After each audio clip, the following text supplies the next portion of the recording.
Продолжуваме великденски во нашата маестрална дружба тука во студиото на Елит Софа и со нас во студиото на мој огромно задоволство е Джокси. Здраво, Джокси. Здраво. Навистина направи една посебна енергија во студиото. Еве, се видовме неколку минути откако што пристигна и можам да кажам дека веќе се чувствува онаа празнична великденска атмосфера. Ти како велиш, 360 дена спијам, ама затоа овие 5 дена ги работам и тоа како? Да. Па тоа наразад можеби едно 30 на години се случува. Поинтензивно последниве десетини години, меѓутоа тој дел од мојот живот. Не можам да избегам и да сакам од сето ова. Убаво е на моменти, меѓутоа има и некои моменти кога ќе има малку вака стегнати трзавици, меѓутоа сето тоа му дава некоја дражи убавина. Кога ја правеше песната пред 20 на години, точно 2001 година настана оваа великденска песна? 30. 30? 2001 Малиове роден. 91 беше. Да. 30 години. Значи, кога ја создаваше песната, мислеше ли дека после 30 години повторно за таа песна ќе бидеш викан во емисии, ќе треба да ја пееш песната? Дека ќе земе волкав замав и толкав размер, никој не помислил тогаш. Згоре на тоа, јас многу мина го имам кажано многу пати. Песнава ја понудивме на Макфест. Меѓутоа Макфест ја одби. Да, требаше да биде и фестивалска песна. Ја одбија затоа што почувствувале таму дека и премногу има фолклор во песната. Тоа беше образложението.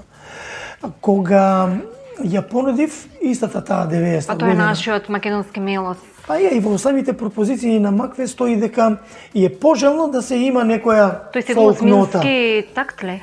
Како? Тој се осмински такт? Не мора да е, али да има нешто, некои како да кажам, на фолк. Така, некои делови од фолкот. Меѓутоа, не се, тоа е нивно размислување, песната си остана така. Јас се обидов да ја пријавам песната, бидејќи таа снимена во независна продукција. Кој го напиша текстот? Јас музиката и текстот, а Тоше Попсимонов аранжманот. Кога се обидов да ја пријавам песната како сработена во независно студио, во професионалните студија на македонското радио, тогаш песната беше подложна на преслушување. И така имаше едно 7-8 души, што музички уредници, што новинари, кои присуствуваа на тоа преслушување и они дојдоа заклучок дека да цитирам, како кажам, што ти не си способен да си најдеш женска, па молиш Бога. И така песната остана не чепната, мислам, едноставно кренавме раце од неа. Ја заборавивме. Обично така успешните работи прво се осудувани, смејувани и на крајот стануваат барани и успешни. Тоа испадна и со оваа песна. Дури наредната година бев дел од жирито на Рокфестот во МКЦ, каде што се сретнав со Јане Коџабашија. Јане Коџабашија тогаш беше уредник на музичката и касетна продукција на МТВ, кој исто беше еден од оние музички уредници кои ја преслушуваа песната. И тогаш ми шепна ново, вика, слушај, вика, време е да ја извадиме од нафталин песната. Да извадиме и да ја ставиме на албум. И тогаш јас го снимив првиот свој албум во независна Која година беше тоа? Македонија, 91. Истата година? Да. Настанов што го раскажував беше 90-та.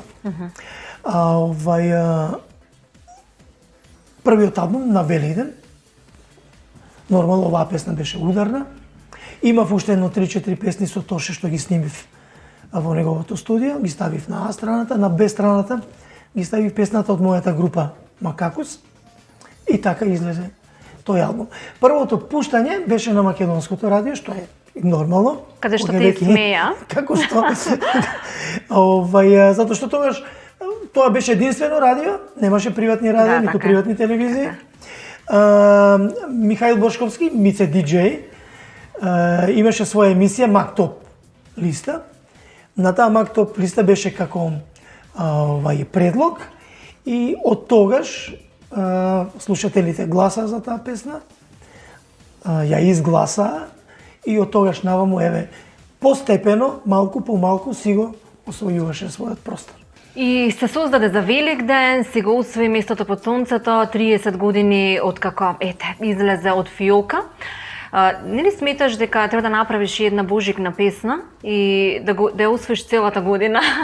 Ке те има присутно 365 дена.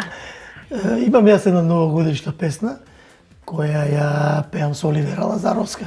Никола, Никола. Тоа е детска песна. Тоа е детска, ти зборам за Оливера Лазаровска, која песна ја пееше. Па тогаш Оливера беше дете, значи веднаш после Никола и дојде новогодишната химна, така е крстена новогодишна химна, која беше исто, мислам и ден денеска, ми се јавуваат од градинки да им пратам примерок од снимката. Не сум размислувал за божикна затоа што ми се чини дека има една многу божикна песна и веќе се она што би било после неа би било нешто сосема можеби неприфатливо. Сметам дека оној кој прв ќе направи нешто, кој прв ќе дојде до идеја да направи. Сето друго е плагијат и копија. Значи тој првиот што е останува, така, без разлика каква е песната. Така што не знам, еве, ќе се обидам нешто да размислам на таа тема и да направам. После великденската песна, што ти правеше во животот? Како се одвиваше твојот живот? И што, еве, знаеме сите на кој степен, на кој дереđe, да употребам турцизам, се наоѓа моментално, нели, да не речам статус кво, нашата музичка сцена, не се прави ништо.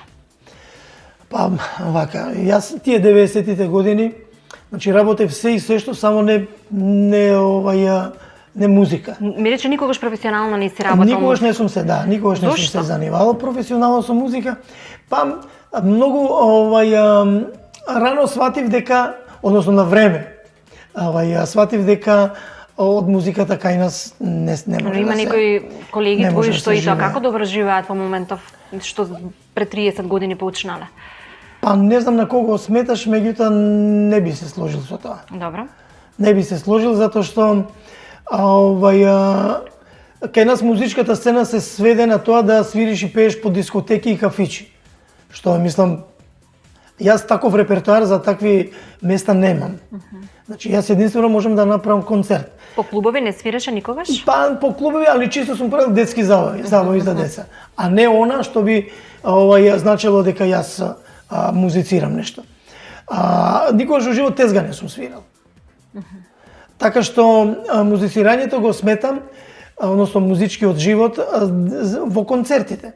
Кажи ми колку града во Скопје, односно колку града во Македонија имаат сцена каде што би можел да направиш некој концерт. 2-3 не повеќе. Другото е сведено на дискотеки.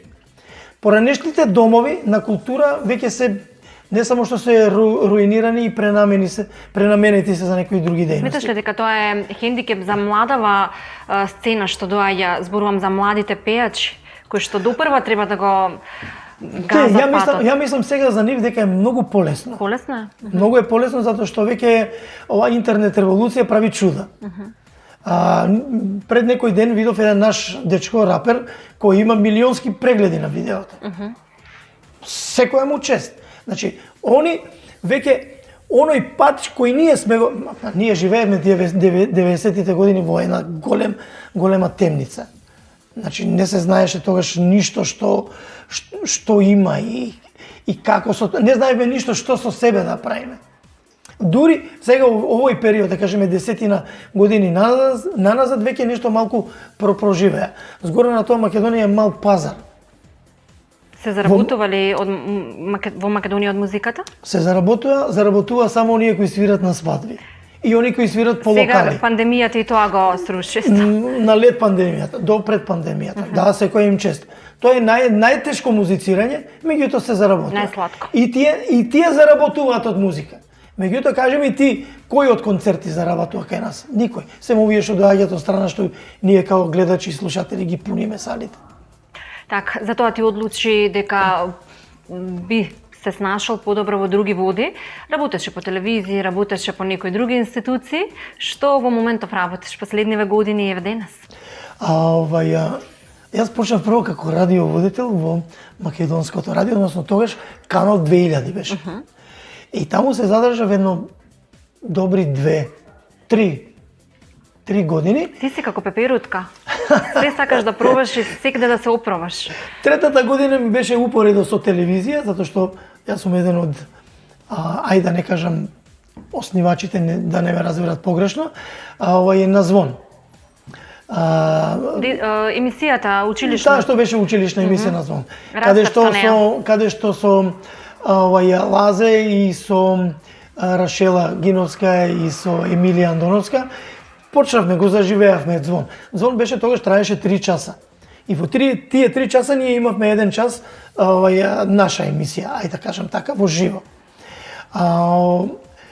Така што тоа траеше негде до 96-та година, кога ме повика во телевизија Телма за да ги уредувам емисиите за деца. И веќе таму во Телма останав едно 11 години, па вака во една моја скромна пресметка, негде околу 450 емисии имам снимено за тие 11 години за телевизија. Ти фали ли телевизијата? Како медиум, како простор каде што... Сега вака кога гледам од страна, тоа е нешто, значи, тие 11 години што сум ги поминал во Телма, тоа е нешто што е, вау, сега ми е неизводливо. Значи, ништо уште не сум поминал. Значи, од организација, од монтажи, од снимање со колегите, разни борење за термини, термин за снимател, термин за монтажа. Тоа е стресно. И како. Секоја работа си носи стрес. Претпоставам дека и тоа и вас и вам ви се случи и знаете како впрочем тоа изгледа. Меѓутоа, кога гледам сега од оваа страна, си викам, боже мој, што не сум поминал. Убави моменти, пред се затоа што емисиите ги снимав со деца. Имав една емисија, се викаше Сакам да бидам, каде што децата си ги кажува своите идеи што би сакале да работат кога ќе пораснат. И ден денеска ме среќаваат по улица, ми кажуваат кои се што се, па сега се веќе големи, има веќе дали им се исполниле желбите? Еден, тој дечко што го сретнав пред црква Света Богородица, беше во кај судот, да. Богородица, да. Така. Тука го сретнав дечкото, така ми се избаци, не го препознав, додека не ми кажа кој. Тој знам кога го снимав, кажа 2 идеи. Втората идеја беше, знаеш што, сакам да бидам ја и поп. Зошто поп? И сега е поп.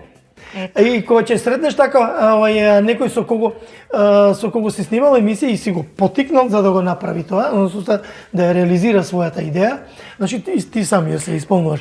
Не знам јас колку мина сега од тие емисии, од тие желби се остварени, меѓутоа тоа е едно така убаво чувство кога ќе налеташ на некој и тоа на улица. Со исполнети желби. Да, со која беше твојата желба? Што сакаше ти да бидеш и дали си ги исполни желбите до овој момент? Јас кога малечок сакав да бидам голман. Голман. Да, и ја реков поп ке ми рече. Не, мојот прадедо бил поп. Сакав да бидам голман и знам по тоа затоа што ние во мало немавме простор да играме на мали голчиња и правевме еден гол, цртавме на зид од куќа и игравме Викторија. И при една таква Викторија, знам при едно фрлање, што ми каже, джитни се, направи парада. Стана Виктор. При една таа парада си ја скрши ми ногата. И од тогаш не сум нормално што годините одминуваат, желбите се менуваат. Так. А сега? А сега 10 години има како го уредувам порталот Кукурику.мк. Едно сосема, пак е тоа врзано со медиуми, нели, како и претходните сите овие мои ангажмани. Едно сосема сега нов амбиент. Си работиш од дома? Па сега работам од дома. Твоето домашно катче, твоја канцеларија и... Така, и на сите други новинари кои работат. Напорно е, затоа што овдека не е као телевизија. Пред се затоа што на секои 30 секунди, може би и помалку, доаѓаат вести, сега ти треба да ги одредиш кои мислиш дека треба да идат, кои не треба. Треба да си одредиш политички став, дали ќе бидеш со една, со втора или со трета политичка опција, дали нема да бидеш, и ако си треба да ги тинтраш едните или другите и така. Најдобре неутрален. Баш така. Те бива ли во кујна? Да? Да. Што најдобро знаеш да правиш? Дали никогаш пошто си направил великденска песна, си фарбал јајца, си вапцал јајца? Како не? Да. Добро ти излегуваат? Па, претежно тоа на шега, јас ги правам само, оние први не у четврток, така малку. Првите јајца се најдобри. Ти си највкусни, викаат. Да. Малку ни е двусмислен јазикот. Јас да ти кажам, откако му јавив на мојот супруг да ги помине кифлите со јајцата, веќе има забрана во кујна да влегува.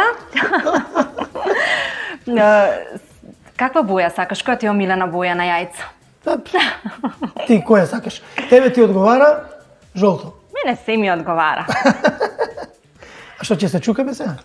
А што Ке сакаш да се пробаш? чукаме, Джокси, ке се чукаме. Еве се жолтото. Жолто. Па добро, па нема везе како ни одговара. А кажи ми, а ти у кујна како си? Јас сум во се добра. Вау. Јас сум во се добра. Па еве, јас ги фарбав јајцата. Марко малку ми асистираше, но добро е, среќа не печев кифли и тој да ги помине со јајца. Чекај, јајцава се од четврток или Да, велики четврток. Марко за балја дошол кај тебе? Да. Преспа. Ти ќе лежиш? Ја да лечам или јас горе? Па не знам кај. Па секако еднаш горе, еднаш доле. Секогаш победувам. Секогаш сум. Ме исчука од озгора. И од оздола. Секогаш сум победник кога се јајцата во прашање. Честитам. Фала. Ова ќе си го чувам за до следната година. Што ќе им порачаме, посакаме на овој убав великденски ден на нашите гледачи? Ја не би филозофирал многу околу тие најави. Едноставно да си го разбера животот онаков каков е. Пред се мислам на оваа пандемиска ситуација, да внимаваат на себе, пред се на себе. Затоа што внимавајќи на себе, ќе внимават и на сите оние кои се околу нив. Да имат здравје. И да си ги чуваат јајцето. Љубов пред се. И да си ги чуваат јајцата. И подобро да бидат одгоре, подобро се крши. Дали ќе може да запееме великденската песна, твојата химна, зашто мислам дека ти си предодреден да создаваш такви химни, големи песни за убави големи денови. Земи си слободно. Не го Само нема да можеш да пееш. стаи вака за да не... Ева кога е пукнато, ама добра работа заврши. Дека у четврток е вапцано. Да, може до четвртокот.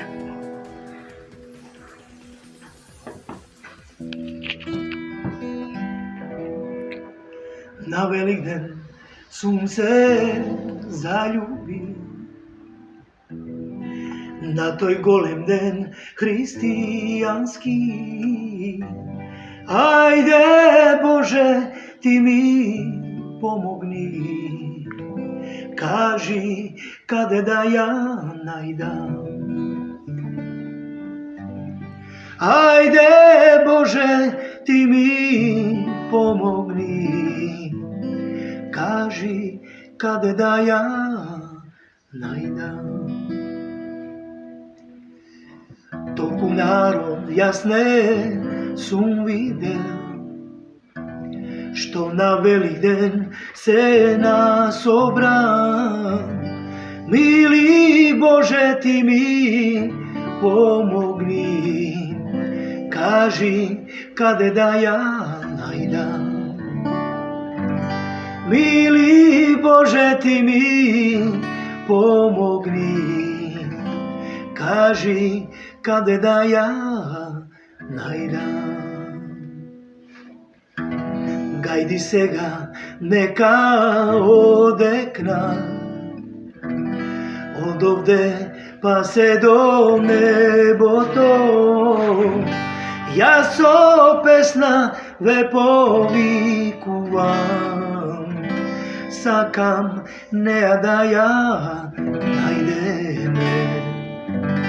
Јас со песна ве повикувам, така неа ке ја најдеме. Браво. Продолжуваме понатаму со другите содржини во маестрално. Фала ти.